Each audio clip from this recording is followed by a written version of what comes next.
Okay, welcome to this explainer. I am absolutely thrilled you're here today because we are diving into a truly timeless investigation. We're going to decode an ancient text from the 2nd or 3rd century found in Codex V called Eugnostos the Blessed. And what makes this document so incredibly fascinating is that it's not just some dusty, forgotten piece of history. No, it's a direct window into a profound, ancient quest to figure out the ultimate nature of the universe. The author Eugnostos is literally reaching across centuries to speak directly to his followers, telling them to rejoice in knowing. So today, we're going to unpack exactly what it is he wanted them, and really by extension us, to know. We'll follow his rigorous, almost mathematical logic as he totally dismantles the greatest minds of his era and builds a completely new vision of reality from the ground up. Right off the bat, Eugnostos confronts us with this massive, monumental question. Why did the wisest philosophers fail to find God? I mean, for centuries, humanity's absolute greatest thinkers dedicated their entire lives to understanding the divine. They were looking at the world around them, trying to reverse engineer a creator. But according to our text, they all hit a massive brick wall. This sets up a classic problem-solution narrative for us. The historic failure of humanity to grasp the divine isn't just a footnote for Eugnostos. It is the core problem that we have to solve. He argues that the entire foundation of how these ancient geniuses approached the question, well, it was just inherently flawed right from the get-go. Moving into Section 1, the human search.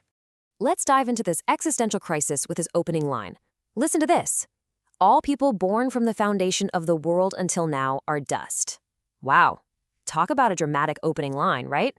In one sweeping sentence, Eugnostos completely reduces all of our human grandiosity to literally nothing. While people were proudly puffing out their chests, asking about God, who he is, what he's like, Eugnostos points out that they essentially amounted to dust. Why? Because they found absolutely nothing. It is a harsh, humbling reality check. He is completely stripping away the ego of the ancient world's intellectual elite. He's basically telling his readers, look, no matter how much you speculate based on the physical world, human beings are fundamentally limited. We're just dust trying to comprehend the infinite. And up to this point in the story, the dust has been failing miserably. Which brings us to Section 2, 3 philosophical flaws. You can kind of think of this next part as the ancient equivalent of a Mythbusters episode. The text tells us there were 3 dominant theories floating around the ancient world about how the universe is ordered. And because the wisest thinkers tried to observe the physical order of the world to find truth, they completely missed the mark and just ended up in these bitter, endless disagreements. You had the advocates of self-rule, the champions of providence, and the believers in fate. I always find it a bit amusing to picture these incredibly brilliant, robed philosophers standing in ancient town squares, just passionately arguing in circles over these 3 concepts. But here's the thing. Eugnostos isn't bringing these up to praise them. Not at all. He brings them up to completely dismantle them.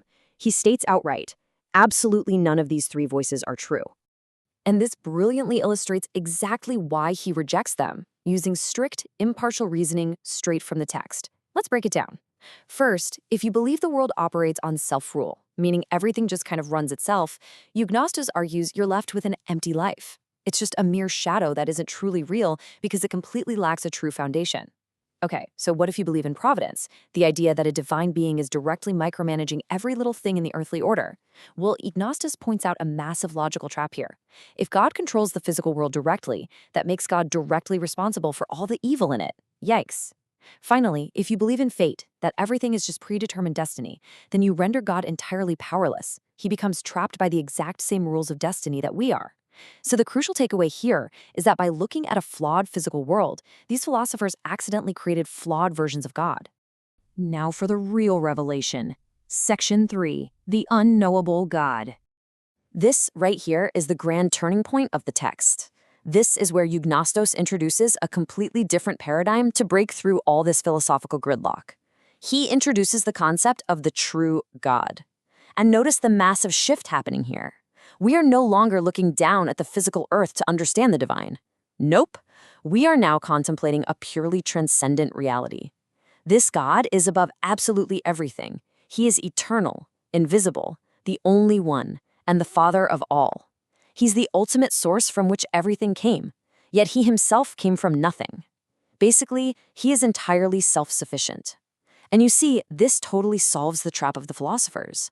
By placing God completely outside and way above the physical universe's immediate mechanics, God is no longer subjected to the limits, the evils, or the fated rules of our earthly domain. Now, what's really interesting is how Eugnostos actually goes about describing this transcendent being.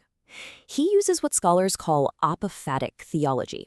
Now, that's just a fancy way of saying he defines God entirely by what he is not, or what he lacks. According to the text, God is nameless, he's formless, beginningless, unchangeable. Just listen to the rhythm of those descriptions. It really challenges our brains, doesn't it? Because we are so hardwired to describe things by their positive traits. Their color, their shape, their name. But Eugnostos insists that to truly understand the ultimate divine, we have to strip away all of those familiar human concepts. Let's see how this builds into his ultimate logical punchline. Why must God be nameless, formless, beginningless, and unchangeable? Well, because names, forms, beginnings, and changes, they are all created things. Think about it for a second. A name is something that's given to you. A shape is something formed. A beginning implies that there's an eventual end. And change implies moving from one state to another. The true God exists completely prior to all creation. Therefore, he cannot possess any traits that belong to the created world. If he had a name, someone would have had to name him. If he had a beginning, well, something would have had to start him.